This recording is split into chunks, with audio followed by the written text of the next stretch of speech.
तो देखिए भाई महाराणा कुंभा द्वारा रचित संगीतज्ञ ग्रंथ, देखिए भाई एक तो कौन सा है, संगीत राज, संगीत राज। अच्छा देखिए भाई ये जो संगीत राज ग्रंथ है ये 5 सर्गों में बटा हुआ है भाई, कितने सर्गों में बटा हुआ है, 5 सर्गों में बटा हुआ है। अच्छा इसके अलावा देखिए भाई संगीत राज, संगीत मीमांसा, और एक है भाई कौन सा, सुधा प्रबंध, सुधा प्रबंध, और चौथा है भाई रसिक प्रिया, कौन सा है भाई, रसिक प्रिया। अच्छा देखिए तो संगीत राज, संगीत मीमांसा, सुधा प्रबंध और रसिक प्रिया ये किसके ग्रंथ है भाई, महाराणा कुंभा के ग्रंथ है। और ये जो संगीत राज ग्रंथ है 5 सर्गों में बटा हुआ है। और देखिए भाई इस महाराणा कुंभा का संगीतज्ञ गुरु कौन था, तो ध्यान दो भाई इसका संगीतज्ञ गुरु था सारंग व्यास, कौन था भाई, सारंग व्यास था। अच्छा इसके बाद में देखिए भाई ध्यान दो, महाराणा कुंभा ने एकलिंग महात्म में, एकलिंग महात्म में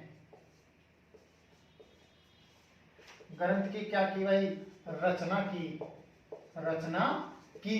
अच्छा ध्यान दो भाई जिसको पूरा किसने किया, तो ध्यान दो भाई आंसर आएगा पूरा किया किसने, कान्ह व्यास ने, है भाई पूरा किसने किया, कान्ह व्यास ने किया।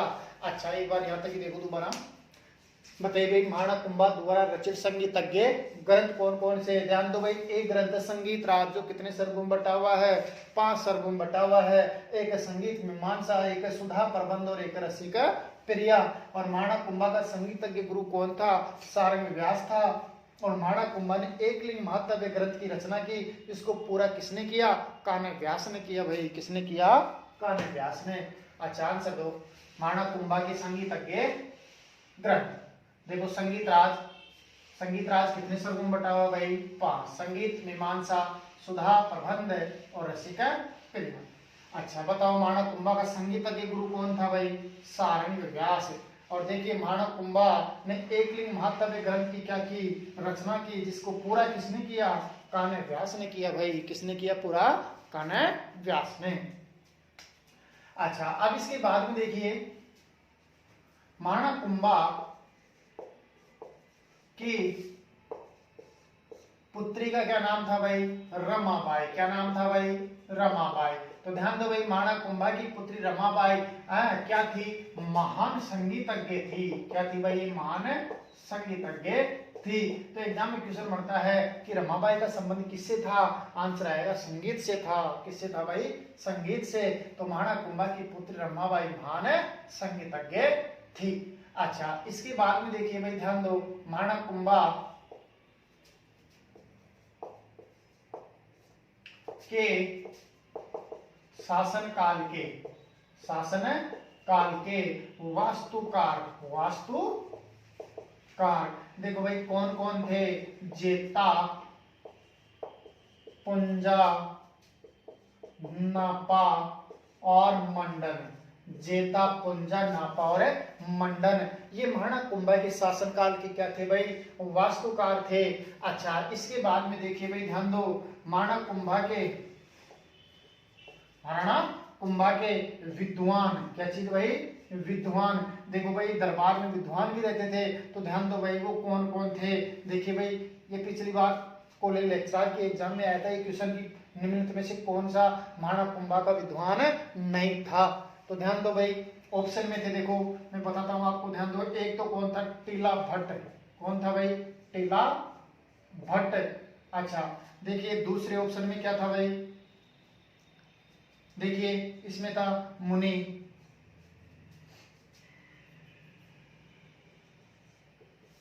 सुंदर सूरी। और देखिए भाई तीसरे में था, ध्यान दो, मुनि, जीन, विजय, सूरी। अच्छा एक में था भाई, चौथे में था नाथा, क्या था भाई, नाथा। ये थे ऑप्शन चारों। तो क्वेश्चन बना कि महाराणा कुंभा के ध्यान दो भाई विद्वान कौन सा नहीं था। तो ध्यान दो भाई, इन चारों में से बताइए भाई क्या आंसर आएगा? मुनि जिन विजय सूर्य, ये आंसर आएगा। क्योंकि ये देखो भाई किसका विद्वान था? अकबर का। किसका विद्वान था ये? अकबर का। ये ध्यान दो भाई महाना कुंभा का नहीं था। तो महाना कुंभा के विद्वान थे टीला भट्ट, मुनि सुंदर सूरी और नाथा। चलो एक बार यहाँ तक दोबारा देखो, ध्यान दो। महाना कुंभा की पुत्री कौन थी भाई? रमाबाई थी। ये रमाबाई क्या थी बोलो? महान संगीतज्ञ थी। क्या थी भाई? महान संगीतज्ञ। और महाना कुंभा के शासनकाल के वास्तुकार जेता, पुंजा, नापा और कौन है भाई? मंडन है। और ध्यान दो, महाना कुंभा के विद्वान टीला भट्ट, मुनि सुंदर सूरी और नाथा। यानी कौन सा नहीं था भाई? मुनि जिन विजय सूर्य, यानी ये नहीं था। क्लियर भाई? ओके, चलो अब इससे आगे देखो। अच्छा एक चीज और देखो भाई, महाना कुंभा है। अच्छा बताइए, महाना कुंभा का जो प्रसिद्ध वाद्य यंत्र था, वाद यंत्र, वो कौन सा था भाई? वीणा। है भाई, कौन सा था बोलो? वीणा। ठीक है भाई। और देखिए, महाना कुंभा के पिता का नाम आप सबको पता है, मोकल था। और महाना कुंभा की जो माता है, हालांकि ये नहीं पूछते, लेकिन ध्यान दो, इसकी माता का नाम था सौभाग्य देवी। महाना कुंभा की माता का क्या नाम था भाई? सौभाग्य देवी। चलिए अब बिना देखे आंसर दो। बताइए भाई, महाना कुंभा का प्रसिद्ध वाद्य यंत्र क्या था? वीणा। महाना कुंभा की पुत्री कौन थी? रमाबाई। रमाबाई का संबंध किससे है? संगीत से। महाना कुंभा के शासनकाल के वास्तुकार जेता, पुंजा, नापा और मंडन है। और महाना कुंभा के विद्वान देखो भाई, एक तो टीला भट्ट है, एक मुनि सुंदर सूरी है और एक नाथा है। अच्छा कौन सा नहीं है? तो आंसर आएगा मुनि जिन विजय सूर्य। ये किसका था? अकबर का था। किसका था भाई? ये अकबर का था। चलो एक और लेक्चर में आया था पिछली बार। अब इसके बाद में देखिए भाई, ध्यान दो, आपने इस दुर्ग के बारे में सुना होगा कभी, कुंभलगढ़। कौन सा भाई? कुंभलगढ़ का दुर्ग। ध्यान दो भाई, ये कुंभलगढ़ का जो दुर्ग है भाई, कौन से डिस्ट्रिक्ट में है भाई? ये राजसमंद में। कौन से डिस्ट्रिक्ट में है? राजसमंद में है। और ध्यान दीजिए, महाना इस दुर्ग का जो निर्माण है वो आप सबको पता है कि महाना कुंभा ने करवाया। कब करवाया? 1458-59 में करवाया। और देखिए भाई, दुर्ग की जो श्रेणी है वो कौन सी? गिरी। श्रेणी कौन सी है? गिरी। यानी देखो पहाड़ी पर बना हुआ है, इसलिए इसकी श्रेणी कौन सी आएगी? गिरी आएगी। जब दुर्ग पढ़ेंगे तो बताऊंगा आपको, शुक्र नीति के अनुसार दुर्गों की 9 श्रेणियां होती है। तो देखिए, निर्माण महाना कुंभा ने करवाया 1458-59 में, श्रेणी गिरी है और इसका वास्तुकार मंडन है। वास्तुकार कौन है भाई? इसका मंडन है। अब देखिए, ध्यान दो, ये है अपना एक दुर्ग। तो देखो भाई, ये जो दुर्ग है, ये जो दुर्ग है, इस जो दुर्ग का नाम क्या है? कुंभलगढ़ है। क्या नाम है भाई इस दुर्ग का? कुंभलगढ़। अब देखो, इस दुर्ग के अंदर एक और दुर्ग है, यानी इस दुर्ग के अंदर एक और दुर्ग है। और देखिए, ये जो अंदर दुर्ग है इसका नाम है कटारगढ़। क्या नाम है भाई? कटारगढ़ का दुर्ग है। और देखिए, इस कटारगढ़ के दुर्ग को colonel James Tod, colonel James Tod ने मेवाड़ की, बोलो भाई किसकी? अरे मेवाड़ की तीसरी आंख कहा। बोलो भाई, मेवाड़ की क्या कहा? तीसरी आंख कहा। अच्छा तो ध्यान दीजिए भाई, इस कटारगढ़ के दुर्ग में महाना कुंभा बेचारा बैठा बैठा आराम कर रहा था। तो इसके बेटे उदा ने सोचा रे, मेरा पिताजी शासक 1433 में बना था और 68 आ गई, पता नहीं ये कब खत्म होगा और मैं कब तक शासक बनूंगा। तो इसके बेटे उदा ने, ध्यान दो भाई, वहां से ऊपर से धक्का मार दिया, तो सीधी सी गुड़ता गुड़ता नीचे, गिरता गिरता नीचे आ गया और वहां पर क्या हो गई? फिर इसकी मृत्यु हो गई। तो बताओ भाई, इस कटारगढ़ के दुर्ग में महाराणा कुंभा की हत्या, कुंभा की हत्या किसने की? उसके पुत्र ने की। अच्छा बताओ, उसके पुत्र का नाम क्या हुआ? उदा। तो ध्यान दो भाई, उदा क्या बन गया? मेवाड़ का पितर हंता। बोलो भाई, क्या बन गया? मेवाड़ का पितर हंता बन गया। तो बताओ भाई, मेवाड़ का पितर हंता कौन था? उदा। कौन था बोलो? उदा। अच्छा, अब इसके बाद में देखिए भाई, ध्यान दो, तो ये बात आती है किसी कटारगढ़ दुर्ग की। अब ध्यान दो भाई, बात आ जाती है कुंभलगढ़ दुर्ग की। तो आप सबको पता है, देखिए ये कुंभलगढ़ का दुर्ग, ध्यान दो भाई, राजस्थान का। बोलो किसका? अरे राजस्थान का सबसे ऊंचा दुर्ग है। सबसे ऊंचा क्या है बोलो? दुर्ग है। और ध्यान दो, इसकी इस तरह से ऊंचाई देखते हैं तो सिर से क्या गिर जाती है भाई? पगड़ी गिर जाती है। तो ध्यान दो भाई, इस दुर्ग की ऊंचाई देखने पर सिर से क्या गिर जाती है बोलो? पगड़ी गिर जाती है। तो ध्यान दो भाई, सबसे पहले किसकी गिरी बोलो, अबुल फजल की गिरी। किसकी गिरी भाई, अबुल फजल की। तो ध्यान दो भाई, गिरी जब भी तो कहा होगा इसने। तो ध्यान दो, इस ध्रुव की ऊंचाई देखने पर सिर से पगड़ी गिर जाती है, ऐसा किसने कहा। तो आंसर दे के आना अबुल फजल। क्या आंसर दे के आओगे भाई, अबुल फजल। अच्छा अब देखिए भाई, ध्यान दो, देखिए ये जो कुंभलगढ़ का दुर्ग है, अरे इस कुंभलगढ़ में देखिए, ध्यान दो, कुंभलगढ़ दुर्ग में ध्यान दो भाई, उदय सिंह। कौन भाई, उदय सिंह। उदय सिंह का क्या हुआ, राज्याभिषेक। बोलो भाई क्या हुआ, राज्याभिषेक हुआ। और ध्यान दो, उदय सिंह के बेटे, अरे महाराणा प्रताप, उदय सिंह का बेटा कौन था, महाराणा प्रताप। तो महाराणा प्रताप का क्या हुआ था, इसमें जन्म हुआ। बोलो भाई क्या हुआ, इसमें इसका जन्म हुआ प्रताप का। कब हुआ, 9 मई 1540 को। बोलो भाई कब हुआ, 9 मई 1540 को महाराणा प्रताप का जन्म हुआ। अच्छा दूसरी बात देखो, इस कुंभलगढ़ दुर्ग के अंदर पृथ्वीराज सिसोदिया की, पृथ्वीराज सिसोदिया की क्या है भाई, छतरी है। बोलो भाई क्या है, छतरी है। तो पृथ्वीराज सिसोदिया की छतरी कौन सी दुर्ग में है, कुंभलगढ़ दुर्ग में। महाराणा प्रताप का जन्म कहाँ हुआ, कुंभलगढ़ में हुआ। उदय सिंह का राज्याभिषेक कहाँ हुआ, कुंभलगढ़ में हुआ। और ध्यान दीजिए भाई, देखिए इस कुंभलगढ़ दुर्ग के चारों तरफ है, अरे कुंभलगढ़ दुर्ग के चारों तरफ क्या है, एक दीवार है। और दीवार की जो लंबाई है वो है 36 किलोमीटर। बोलो कितनी किलोमीटर है, 36 किलोमीटर है, जिस पर एक साथ 4 घोड़े, बोलो भाई कितने घोड़े, 4 घोड़े दौड़ लगा सकते हैं। तो ध्यान दो, कुंभलगढ़ दुर्ग के चारों तरफ जो दीवार है, उस दीवार की लंबाई 36 किलोमीटर है।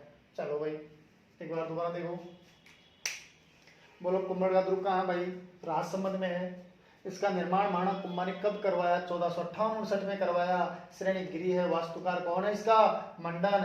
अच्छा ध्यान दो, अरे कुंभलगढ़ दुर्ग के चारों तरफ जो दीवार है उसकी लंबाई कितना किलोमीटर है, 36 किलोमीटर है। और ध्यान दो, इस कुंभलगढ़ दुर्ग के अंदर एक कटारगढ़ का दुर्ग है, और इस कटारगढ़ के दुर्ग को कर्नल जेम्स टोड ने मेवाड़ की तीसरी आंख है कहा। महाराणा कुंभा यहाँ पर बैठा बैठा पूरे मेवाड़ की निगरानी रख लेता था। तो 2 आंखें तो खुद की हो गई और एक कटारगढ़ हो गई, तो तीसरी आंख कहा जाता है भाई। अच्छा देखो, कटारगढ़ दुर्ग में महाराणा कुंभा की हत्या उसके बेटे उदा ने की। तो उदा क्या बन गया, मेवाड़ का पहला पित्र हंता। और देखिए कुंभलगढ़ दुर्ग राजस्थान का सबसे ऊंचा दुर्ग है, और इसकी ऊंचाई देखने पर सिर से पगड़ी गिर जाती है, ऐसा किसने कहा। आंसर आएगा अबुल फजल ने कहा। किसने कहा भाई, अबुल फजल ने। और देखिए उदय सिंह का राज्याभिषेक कहाँ हुआ, बोलो कहाँ हुआ, कुंभलगढ़ में हुआ।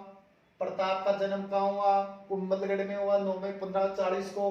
पृथ्वीराज सिसोदिया की छतरी कहाँ है, कुंभलगढ़ में। तो ध्यान दो भाई, यह है कटारगढ़, तो इसके अंदर है जो ये लाइन है कटारगढ़ की, बाकी सब तो कुंभलगढ़ ही है। चलो तो अब देखिए भाई, कोई कंफ्यूजन तो बिल्कुल क्लियर करो। आंसर दो, कुंभलगढ़ दुर्ग कौन जिले में है, राजसमंद में। निर्माण किसने करवाया, महाराणा कुंभा ने। श्रेणी कौन सी इसकी, गिरी। वास्तुकार कौन है इसका, मंडन। कुंभलगढ़ दुर्ग के चारों तरफ जो दीवार है, उस दीवार की लंबाई कितनी किलोमीटर है, 36 किलोमीटर है। और कुंभलगढ़ दुर्ग के अंदर जो कटारगढ़ का दुर्ग है, इस कटारगढ़ के दुर्ग को मेवाड़ की तीसरी आंख किसने कहा, कर्नल जेम्स टोड ने कहा। और इस कटारगढ़ दुर्ग में महाराणा कुंभा की हत्या उसके बेटे उदा ने की। तो उदा क्या बन गया भाई, पितृहंता बन गया। और राजस्थान का ये सबसे ऊंचा दुर्ग है कुंभलगढ़ का, इसकी ऊंचाई देखने पर सिर से पगड़ी गिर जाती है, ऐसा अबुल फजल ने कहा। और उदय सिंह का राज्याभिषेक कुंभलगढ़ में हुआ। महाराणा प्रताप का जन्म 9 मई 1540 को कुंभलगढ़ में हुआ। पृथ्वीराज सिसोदिया की छतरी भी कहाँ है, कुंभलगढ़ में है भाई।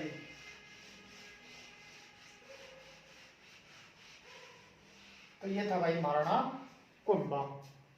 कौन था भाई, महाराणा कुंभा। क्लियर।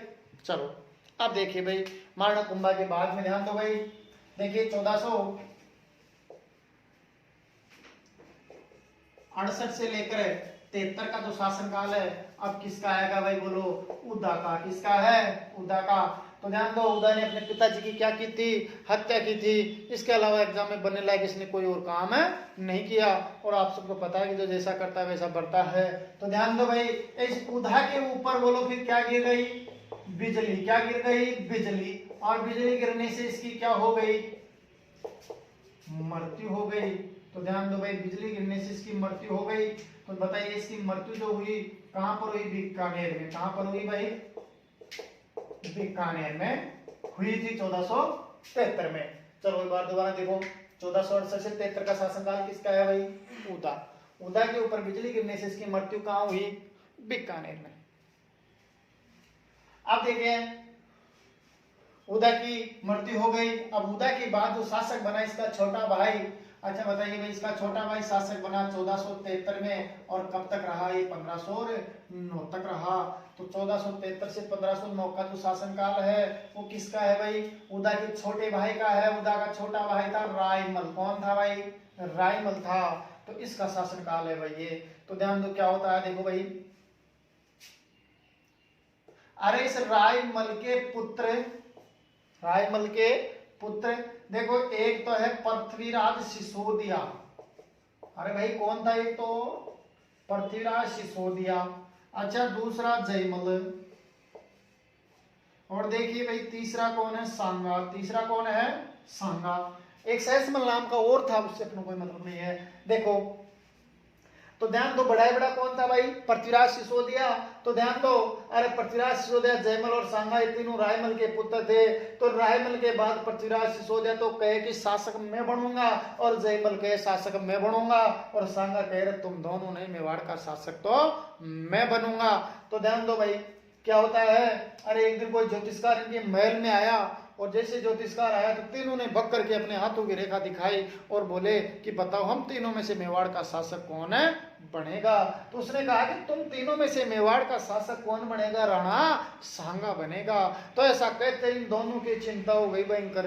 तो चिंता हो गई तो देखो दोनों ने मिलकर प्लान बनाया। तो ध्यान दो भाई, इन दोनों ने मिलकर के, अरे इन दोनों ने मिलकर के, ध्यान दो भाई, अरे सांगा की बोलो क्या फोड़ दी? अरे भाई सांगा की एक आंख फोड़ दी भाई। क्या फोड़ दी बोलो? एक आंख फोड़ दी। अब एक आंख फोड़ने के बाद फिर दोनों ने मीटिंग की कि यार अपन ने तो एक ही तो आंख फोड़ी, एक तो छोड़ दी, तो एक आंख से भी शासन चला सकता है, इसलिए क्यों ना इसको बिल्कुल ही क्या कर दिया जाए? खत्म कर दिया जाए।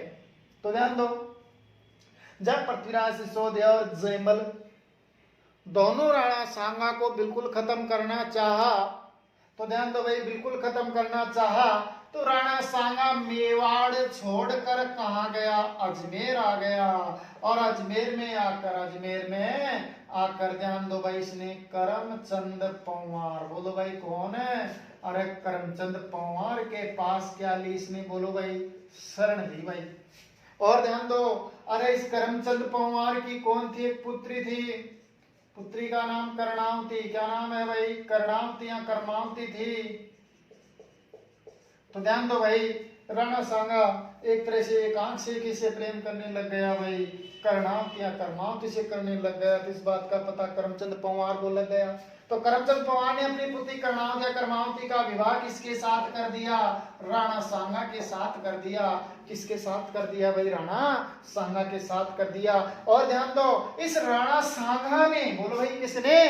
अरे राणा सांगा ने इस करमचंद पंवार को, किसको बोलो भाई? करमचंद पंवार को रावत की, किसकी भाई? रावत की उपाधि दी। तो बताओ करमचंद पंवार को रावत की उपाधि किसने दी? आंसर आएगा राणा सांगा ने। अच्छा अब देखो भाई ध्यान दो, ये वही पृथ्वीराज सिसोदिया है जिसको उड़ाना राजकुमार और धावक के नाम से जाना जाता है। अरे भाई किस नाम से जाना जाता है इसको? उड़ाना राजकुमार और धावक के नाम से जाना जाता है। और ध्यान दीजिए भाई, देखो ये वही पृथ्वीराज सिसोदिया है जिसने अजय में रुद्र का नाम तारागढ़ रखा था। तो अब देखो भाई क्या होता है, किस पृथ्वीराज सिसोदिया ने तो बाद में खुद ने जहर खा लिया था और जयमल की गोद में मृत्यु हो जाती है। और इन तीनों में मेवाड़ का शासक कौन बनता है? राणा सांगा ही बनता है। कौन बनता है भाई? राणा सांगा। अब एक बार दोबारा चित्र समझो, बताओ 1468 से 73 का शासनकाल किसका है भाई? उदा का। उदा के ऊपर बिजली गिरने से इसकी क्या हो गई भाई? मृत्यु बीकानेर में। और बताओ 1473 से 1509 का शासनकाल किसका है भाई? रायमल का।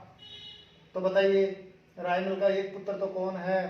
पृथ्वीराज सिसोदिया, दूसरा कौन है? जयमल, और तीसरा कौन है? सांगा। बताइए पृथ्वीराज सिसोदिया और जयमल दोनों ने मिलकर राणा सांगा की क्या फोड़ी भाई? एक आंख फोड़ी। और जब राणा सांगा को बिल्कुल खत्म करना चाहा तो राणा सांगा ने अजमेर में आकर किसके पास शरण ली? करमचंद पंवार के पास शरण ली। तो एग्जाम में क्वेश्चन बनता है कि राणा सांगा को अपने जीवन के प्रारंभिक काल में शरण किसने दी? क्या आंसर आएगा? करमचंद पंवार ने दी। अच्छा फिर बताइए, करमचंद पंवार ने अपनी पुत्री कर्णावती या कर्मावती का विवाह किसके साथ किया? राणा सांगा के साथ किया। और देखिए राणा सांगा ने करमचंद पंवार को रावत की उपाधि दी। है भाई, किसकी उपाधि दी? रावत की। अच्छा, इतिहास में उड़ाना राजकुमार और धावक के नाम से किसको जाना जाता है? पृथ्वीराज सिसोदिया को जाना जाता है। ठीक है भाई, ओके। ध्यान दो, इस बोर्ड पे एक अक्षर भी लिखा जाता है, एक लाइन से, प्रत्येक लाइन से एक क्वेश्चन तैयार हो रहा है, कोई फालतू की चीजें नहीं है यहाँ पर। अच्छा देखिए भाई, ध्यान दो, 1468 से 73 का शासनकाल किसका है? बोलो, उदा। उदा के ऊपर बिजली गिरने से इसकी बीकानेर में क्या हुई भाई? मृत्यु। 1473 से 1509 का शासनकाल किसका है? रायमल का। रायमल के पुत्र एक तो कौन है? पृथ्वीराज सिसोदिया, और एक जयमल, और एक कौन है भाई? सांगा। अच्छा देखिए, इन दोनों ने मिलकर सांगा की क्या फोड़ी? आंख। और जब बिल्कुल खत्म करना चाहा तो इसने अजमेर में आकर करमचंद पंवार के पास क्या ली? शरण ली। और करमचंद पंवार ने अपनी पुत्री कर्णावती या कर्मावती का विवाह किसके साथ कर दिया? राणा सांगा के साथ कर दिया। और राणा सांगा ने करमचंद पंवार को रावत की उपाधि दी। और बताइए, इतिहास में राणा राजकुमार और दाऊद के नाम से किसको जाना जाता है भाई? पृथ्वीराज सिसोदिया। चलो तो देखो आगे। तो देखिए भाई, अब शासक कौन बनेगा? राणा सांगा बनेगा। तो ध्यान दीजिए, 1509 से लेकर के 28 का जो शासनकाल है वो किसका है भाई? राणा सांगा का। किसका शासनकाल है भाई? राणा सांगा का। तो देखो भाई, अरे राणा सांगा को हिंदू पथ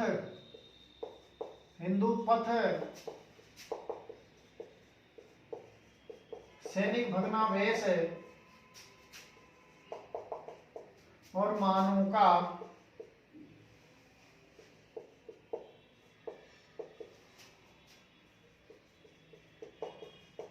खंडहार के नाम से जाना जाता है। तो ध्यान दो भाई, राणा सांगा को हिंदू पथ सैनिक भग्नावेश और मानव के खंडहार के नाम से जाना जाता है। अब देखो भाई, राणा सांगा ने अपने जीवन के प्रारंभिक काल में कई सारे क्या किए? इसने युद्ध किए भाई। क्या किए? युद्ध किए। तो देखो इसने कौन कौन से युद्ध किए? बहुत इंपॉर्टेंट युद्ध, इसके सारे एग्जाम में पूछा जाता है। तो देखो राणा सांगा ने कौन कौन से युद्ध किए? तो देखो भाई, एक युद्ध तो कौन सा इसका? खातौली। कौन सा? बोलो, खातौली। अरे खातौली कहाँ है भाई? बूंदी में। खातौली कहाँ है? बूंदी में। बताइए, खातौली का युद्ध कब हुआ? 1517 में हुआ। अरे खातौली का इधर आना, सांगा और इब्राहिम लोधी के बीच हुआ। अच्छा ध्यान दीजिए भाई, इब्राहिम लोधी के बीच हुआ। इस युद्ध में देखिए भाई, राणा सांगा की क्या हुई? बोलो, हार हुई। ओ सॉरी, विजय हुई। अरे राणा सांगा की क्या हुई भाई? इसमें विजय हुई। और इब्राहिम लोधी की क्या हुई? बोलो, हार हो गई। अच्छा फिर देखिए भाई, ध्यान दो, गागरोन का युद्ध हुआ। भाई कौन सा युद्ध हुआ? गागरोन। अच्छा ध्यान दीजिए भाई, गागरोन जगह कहाँ है? झालावाड़ में है। बताइए, गागरोन का युद्ध कब हुआ था? 1518 में हुआ था। 18 ऑप्शन में नहीं आए, तब करना है 19, तो पहली प्राप्त में 18 देना है। अच्छा तो देखो भाई, गागरोन का युद्ध 1518 ईस्वी में, अरे राणा सांगा और मालवा का शासक। कहाँ का शासक भाई? मालवा का शासक है। कौन था? महमूद खिलजी सेकंड। कौन था भाई? महमूद खिलजी सेकंड के बीच हुआ। अरे इस युद्ध में भी राणा सांगा की क्या हुई? बोलो, विजय हुई। और महमूद खिलजी की क्या हुई? हार हुई। अच्छा फिर देखिए भाई, बाड़ी का युद्ध। बोलो भाई, कौन सा युद्ध? बाड़ी का युद्ध। बोलो, बाड़ी जगह कहाँ है? धौलपुर में है। अच्छा ध्यान दो भाई, बाड़ी का युद्ध कब हुआ? 1519 में हुआ। अच्छा बताओ, ये युद्ध किस किस के बीच हुआ? राणा सांगा और इब्राहिम लोधी के बीच हुआ। इब्राहिम लोधी के बीच हुआ। और ध्यान दो भाई, इस युद्ध में इब्राहिम लोधी की पुनः क्या हो गई?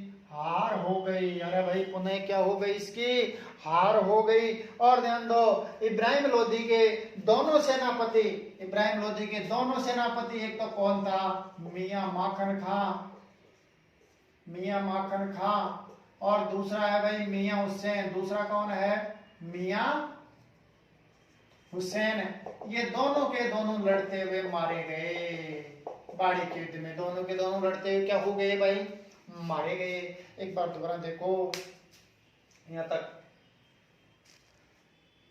बताइए भाई, 1509 से 28 का शासनकाल किसका है, राणा सांगा का।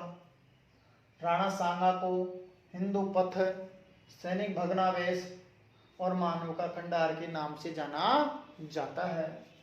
बताइए भाई, खातौली जगह कहाँ पे है, बूंदी में। खातौली का युद्ध कब हुआ, 1517 में। राणा सांगा और किसके बीच हुआ, इब्राहिम लोधी के बीच हुआ। इस युद्ध में राणा सांगा की विजय हुई और इब्राहिम लोधी की हार हुई।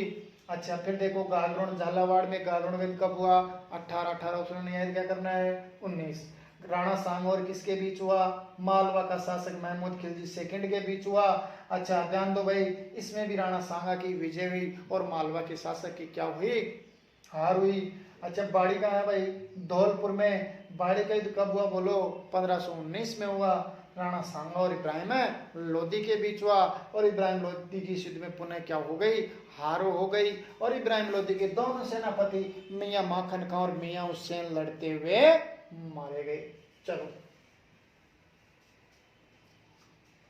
बताइए भाई, 1509 से 28 का जो शासनकाल है वो किसका है भाई, राणा सांगा का।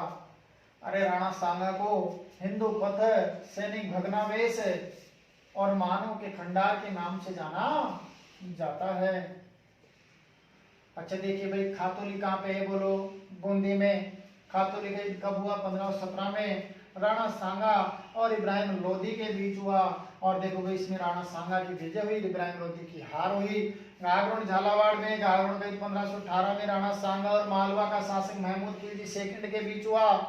इस युद्ध में भी देखो भाई राणा सांगा की जीत हुई। बाड़ी धौलपुर में है और बाड़ी का युद्ध 1519 में राणा सांगा और इब्राहिम लोधी के बीच हुआ। इस युद्ध में इब्राहिम लोधी की पुनः क्या हो गई भाई, हार हो गई और इब्राहिम लोधी के दोनों सेनापति मियां माखन खां और मियां हुसैन लड़ते हुए मारे गए। अब देखिए भाई ध्यान दो, राणा सांगा ने बाबर को कौन सी युद्ध में हराया था, तो देखिए भाई राणा सांगा ने बाबर को कौन सी युद्ध में हराया था, तो ध्यान दो भाई आंसर आएगा बयाना के युद्ध में। कौन से युद्ध में भाई, बयाना के युद्ध में। तो देखो बयाना, बयाना कहाँ है, भरतपुर में है। आप लोग बताइए बयाना का जो युद्ध हुआ था वो कब हुआ था, 16 फरवरी 1527 को। कब हुआ था भाई, 16 फरवरी 1527 को हुआ था। अच्छा बताइए 16 फरवरी 1527 को बयाना का युद्ध किस किस के बीच हुआ, राणा सांगा और बाबर के बीच हुआ। तो इस युद्ध में भी बाबर की हार हुई और राणा सांगा की क्या हुई भाई, विजय हुई। तो एक तरह से इस युद्ध में भी राणा सांगा की क्या हो गई भाई, जीत हो गई। अब ध्यान दो, इस युद्ध में बाबर की सेना इतनी बुरी तरह हार गई कि दोबारा युद्ध करने की लायक ही नहीं रही। और ध्यान दो, बची कुछ सेना जाकर के बाबर को हाल सुनाई तो बाबर ने तुरंत युद्ध करने की दोबारा योजना बना ली। लेकिन बाबर का एक भी सेनापति युद्ध करने के लिए तैयार नहीं हुआ कि हम तो पहले ही राणा सांगा से हमारी जान बचा कर आए हैं, हम तो उससे दोबारा युद्ध करने के लिए नहीं जाएंगे। बाबर ने खूब ऊंचे ऊंचे पदों की घोषणा की, खूब शराब पिलाई, लेकिन एक भी सेनापति युद्ध करने के लिए तैयार नहीं हुआ। तो अंत में देखो बाबर ने, बोलो भाई किसने, अरे बाबर ने, ध्यान दो भाई, जिहाद का नारा दिया। बोलो किसका नारा दिया, जिहाद का नारा दिया कि तुम सारे के सारे युद्ध करो, नहीं तो तुम सारे के सारे धर्म विरोधी हो। अब ध्यान दो भाई, इसने धर्म का युद्ध घोषित कर दिया। तो ध्यान दो, जैसे जिहाद का नारा दिया तो बाबर की सेना दोबारा युद्ध करने के लिए तैयार हो गई और ध्यान दो भाई युद्ध करने के लिए आ गई। अब कौन सा युद्ध होगा, खानवा का। कौन सा युद्ध होगा, खानवा का युद्ध। चलो दोबारा देखो, बताइए भाई बयाना कहाँ पे है, भरतपुर में है।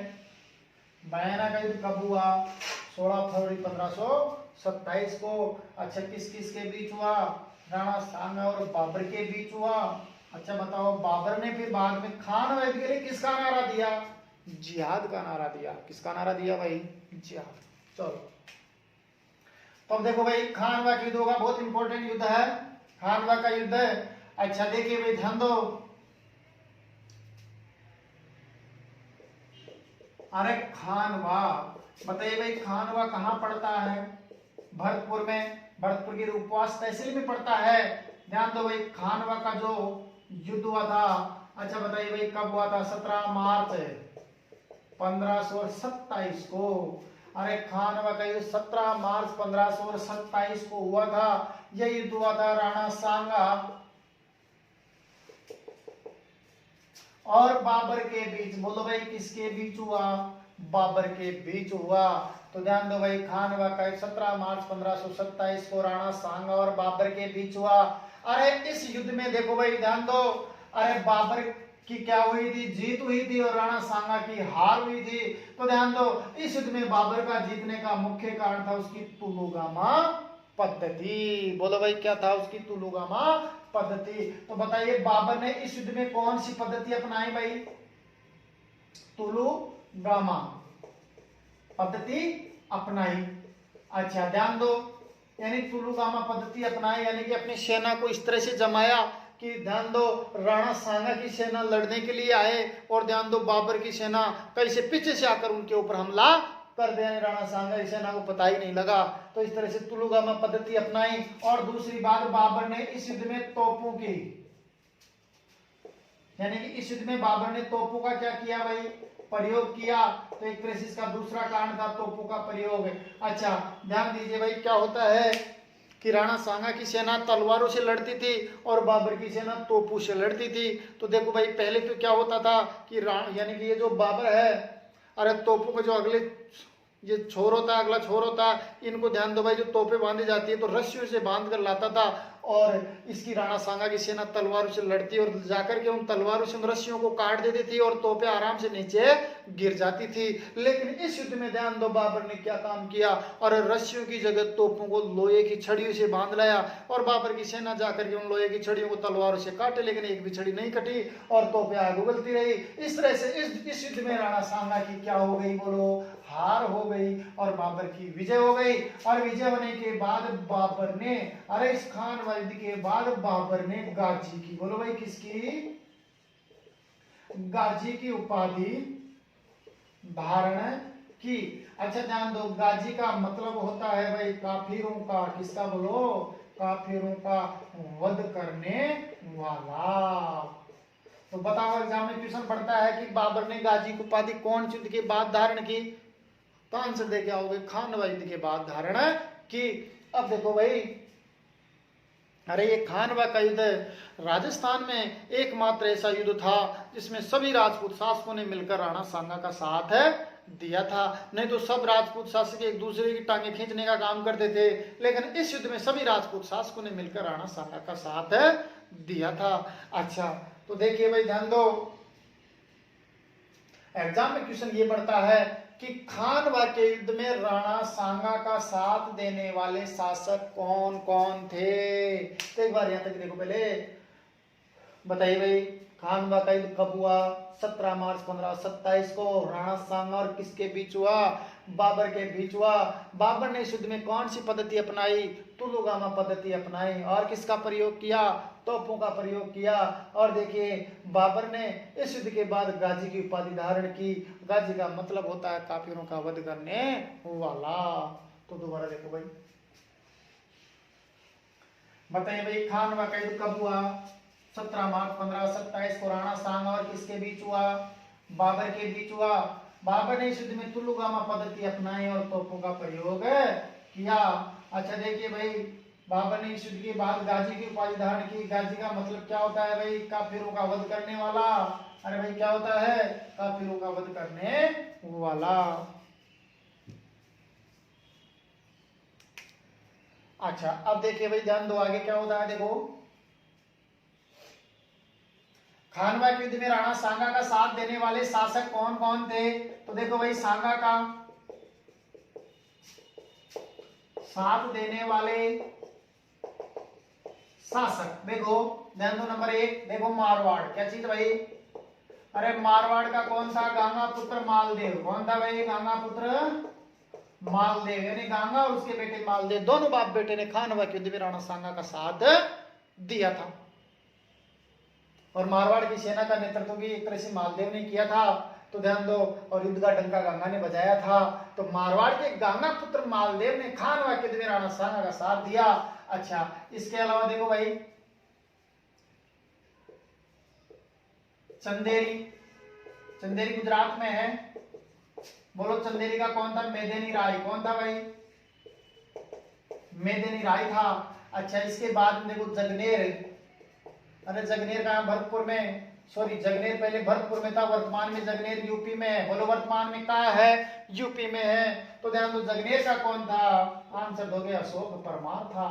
अरे कौन था जगनेर का? अशोक परमार। इसने भी खानवा के युद्ध में राणा सांगा का साथ दिया था।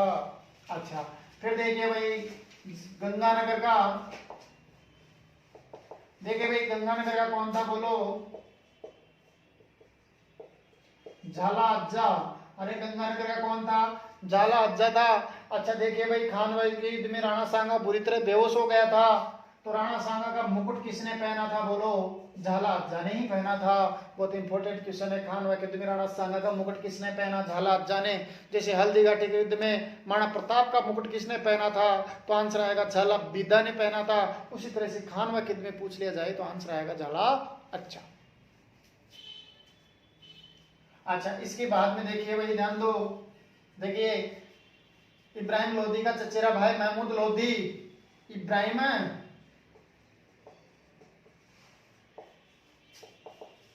लोधी का चचेरा भाई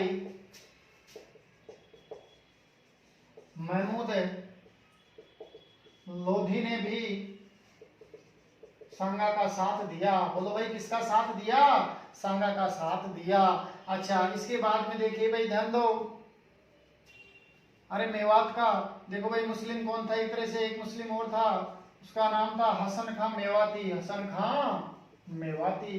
तो देखो भाई, हसन खां मेवाती ने भी खानवा के युद्ध में राणा सांगा का साथ दिया था।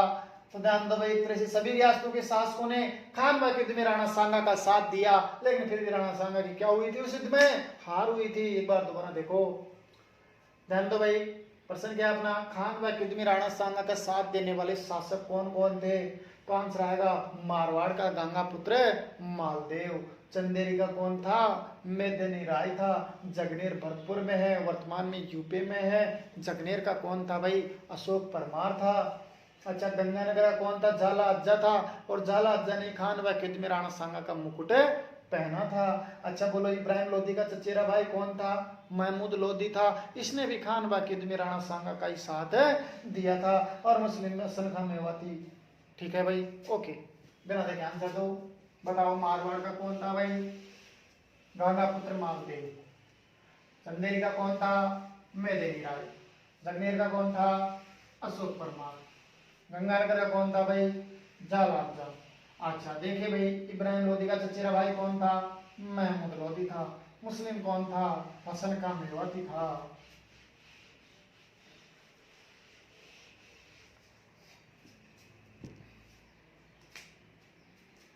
अब देखिए भाई, आप सबको पता है कि खानवा के युद्ध में राणा सांगा बुरी तरह बेहोश हो गया था। बुरी तरह क्या हो गया था भाई? बेहोश हो गया था। यानी कि देखो, अरे राणा सांगा जब बुरी तरह बेहोश हो गया था तो इसको बसवा में लाया गया था, दौसा में। वहां पर इसको होश आया था और बसवा को याद रखने के लिए वहां पर एक इसका स्मारक बना दिया। तो ध्यान दो भाई, राणा सांगा का अरे राणा सांगा का स्मारक या चबूतरा, बोलो भाई कहां पर है? बसवा में है। बसवा कहाँ है? दौसा में है भाई। तो वहां पर राणा सांगा का स्मारक या चबूतरा है भाई, जो बसवा दौसा में पड़ता है। अच्छा फिर देखिए भाई ध्यान दो। अरे खानवा के युद्ध में राणा सांगा के जो शरीर है, राणा सांगा के शरीर में कुल कितने घाव आए? 80 घाव आए। और एक क्या कट गया? पैर कट गया। और एक क्या कट गया? हाथ कट गया। और एक आंख से पहले क्या था? अंधा था, काना था। अच्छा ध्यान दो भाई, एक आंख से पहले ही काना था, यानी एक साइड का पूरा पोर्शन चले गया, और फिर भी कह रहा है कि मैं तो दोबारा बाबर से युद्ध करूंगा, और जब तक बाबर को हराऊंगा नहीं तब तक मैं मेवाड़ की धरती पर, मेवाड़ की पवित्र धरती पर पैर नहीं रखूंगा। ऐसा प्रण ले लिया किसने? राणा सांगा ने। तो राणा सांगा के साथियों ने सोचा रे खुद तो मरने वाला है, अपने को मरवाएगा। तो राणा सांगा के साथियों ने मिलकर राणा सांगा को क्या दे दिया? जहर दे दिया। और जहर देने के कारण ध्यान दो भाई 30 जनवरी, बोलो कब की बात है? 30 जनवरी 1528 को। और इसकी कालपी में, एमपी में, तो कालपी में इसकी क्या हो गई भाई? बोलो मृत्यु हो गई। 30 जनवरी 1528 को कालपी में मृत्यु हो गई। जबकि ध्यान दो भाई, वहां से लाकर देखिए भाई दाह संस्कार कहाँ किया? मांडलगढ़ में। तो ध्यान दो भाई, प्रश्न बनता है राणा सांगा की, राणा सांगा की, अरे छतरी, छतरी कहाँ है? तो आंसर आएगा मांडलगढ़ में है। अरे मांडलगढ़ कहाँ है? भीलवाड़ा में है। बोलो भाई मांडलगढ़ कहाँ है? भीलवाड़ा में। वहां पर राणा सांगा की क्या है? छतरी है। क्या है? छतरी है। और मृत्यु कहाँ हुई? कालपी में। और स्मारक चबूतरा कहाँ है? बसवा दौसा में। और ध्यान दो, एक क्वेश्चन और बढ़ता है इसका, राणा सांगा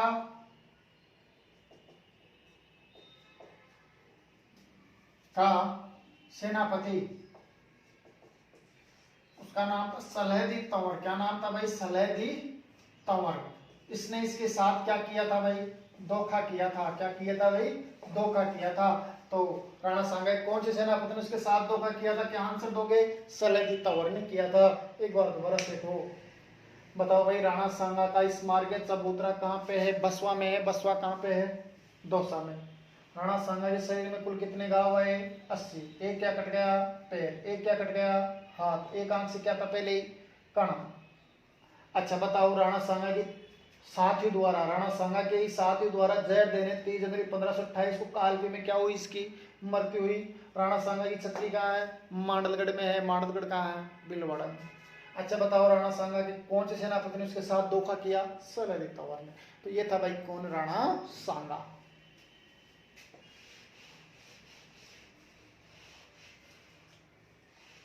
तो राणा सांगा के शरीर में भाई 80 घाव आए थे। और देखो राणा सांगा की मृत्यु 30 जनवरी 1528 को कहां पर हुई थी? कालपी में हुई थी। और राणा सांगा की सेनापति सलहदी तंवर ने उसके साथ क्या किया था भाई? धोखा किया था। क्या किया था भाई? धोखा।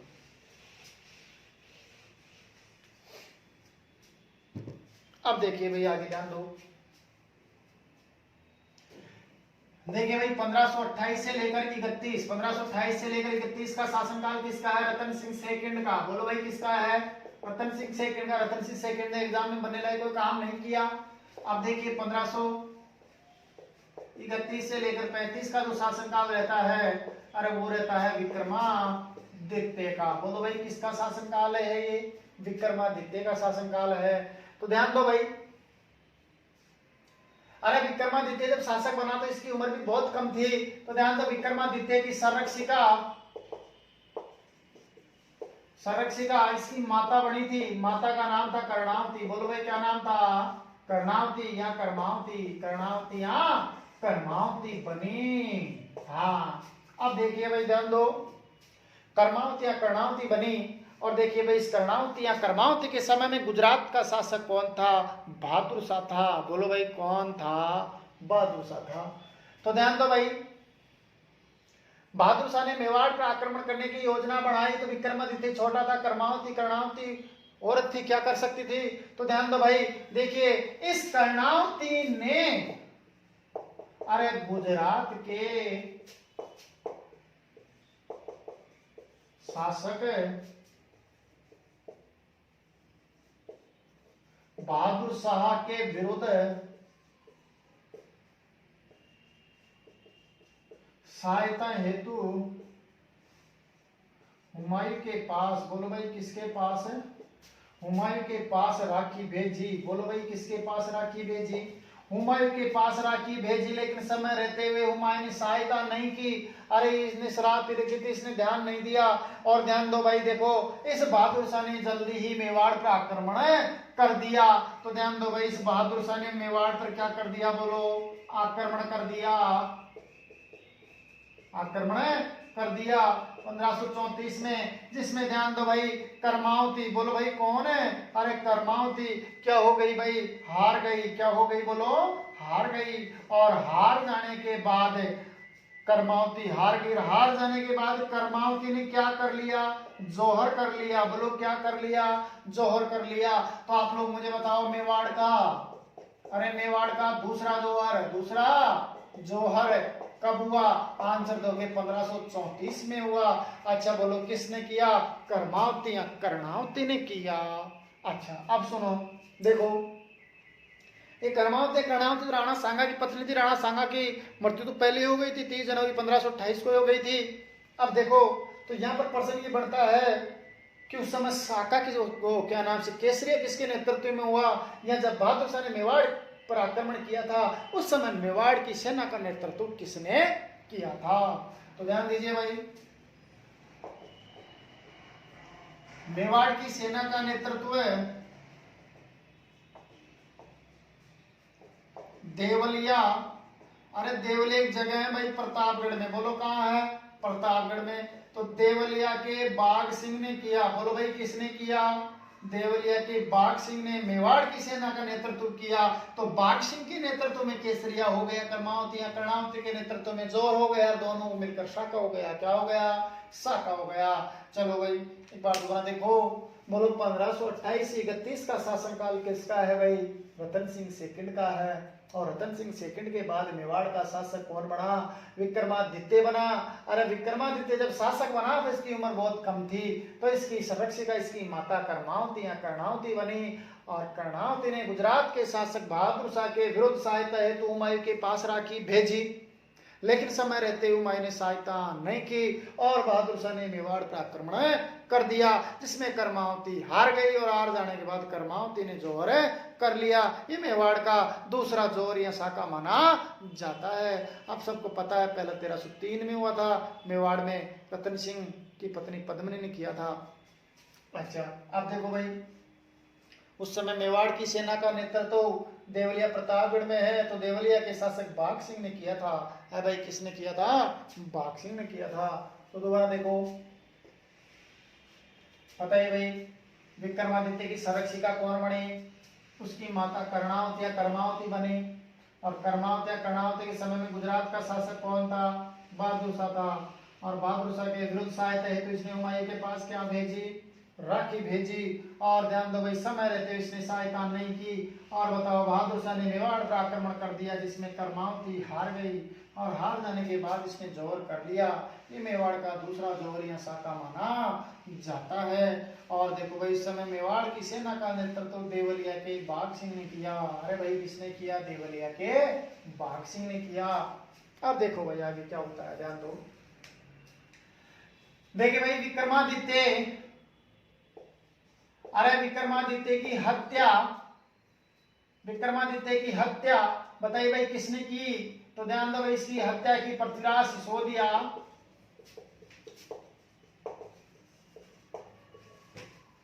के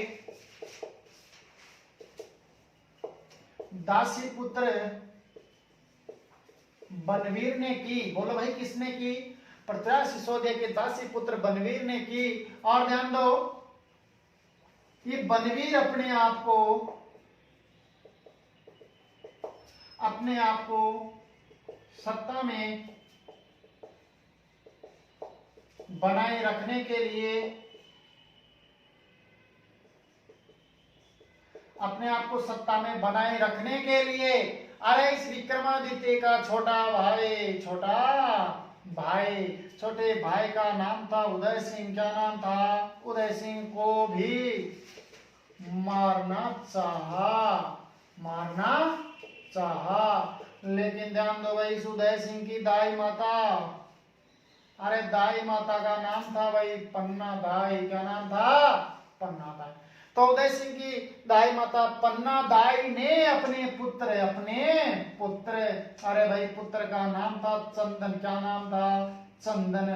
तो इसने चंदन का क्या दिया, बोलो भाई बलिदान दिया। बोलो भाई क्या दिया, बलिदान दिया, यानी चंदन को उदय सिंह की जगह सुलाकर। ध्यान दो भाई, इस उदय सिंह को अरे चित्तौड़ से कहां ले गई, बोलो कुंभलगढ़। कहां ले गई भाई, कुंभलगढ़ ले गई। अरे कुंभलगढ़ कहां है, राजसमंद में है। और ध्यान दो, कुंभलगढ़ का उस समय किलेदार कौन था, बोलो किलेदार था आशा देवपुरा। अरे भाई कौन था, आशा देवपुरा था। तो वहां के किलेदार आशा देवपुरा ने इसे क्या दी, बोलो शरण दी। बोलो भाई क्या दी, इसे शरण दी। और वहां के सरदारों ने मिलकर के उदय सिंह का कुंभलगढ़ में राज्याभिषेक कर दिया। जो मैंने अभी बताया थोड़ी देर पहले कि कुंभलगढ़ का राज्य भी, उसका उदय सिंह का राज्याभिषेक कहां हुआ, कुंभलगढ़ में हुआ। चलो दोबारा देखो, देखे भाई, विक्रमादित्य की हत्या पृथ्वीराज सिसोदिया के दासी पुत्र बनवीर ने की। और ध्यान दीजिए भाई, बनवीर अपने आप को सत्ता में बनाए रखने के लिए विक्रमादित्य के छोटे भाई उदय सिंह को भी मारना चाहा, लेकिन उदय सिंह की दाई माता पन्ना दाई ने अपने पुत्र चंदन का क्या दिया, बलिदान दिया। इसलिए इसको पन्ना दाई को इतिहास में त्याग और बलिदान के लिए जाना जाता है। अच्छा, पन्ना दाई के जीवन से अपन को देशभक्ति की भावना की प्रेरणा मिलती है। अच्छा तो देखो भाई, बलिदान दिया और बलिदान देकर उदय सिंह को चित्तौड़ से सीधी कहां ले गई भाई, कुंभलगढ़। और कुंभलगढ़ के किलेदार आशा देवपुरा ने इसको क्या दे दी भाई, शरण दे दी। बोलो भाई क्या दे दी, इसको शरण दे दी। एक बार दोबारा देखो तो बताओ भाई, 1528 31 रतन सिंह, फिर कौन है भाई, विक्रमादित्य। आप लोग बताइए, विक्रमादित्य की हत्या किसने की, पृथ्वीराज सिसोदिया के दासी पुत्र बनवीर ने की। और बनवीर अपने आप को सत्ता में बनाए रखने के लिए विक्रमादित्य के छोटे भाई उदय सिंह को भी मारना चाहा। और उदय सिंह की दाई माता पन्ना दाई ने अपने पुत्र चंदन का क्या दिया, बलिदान दिया।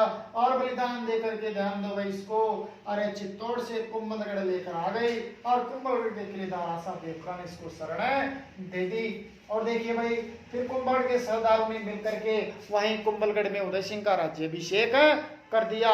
तो ध्यान दो भाई, अब शासक कौन बनेगा, बोलो उदय सिंह बनेगा। कौन बनेगा भाई, उदय सिंह, यानी कि वो चलेगा 1537 से 72। चलो ठीक है भाई, आज इतना ही काफी है। कल उदय सिंह और महाराणा प्रताप के बारे में पढ़ेंगे, बिल्कुल आगे, इससे जस्ट आगे चलेंगे। ठीक है भाई, ओके, थैंक यू।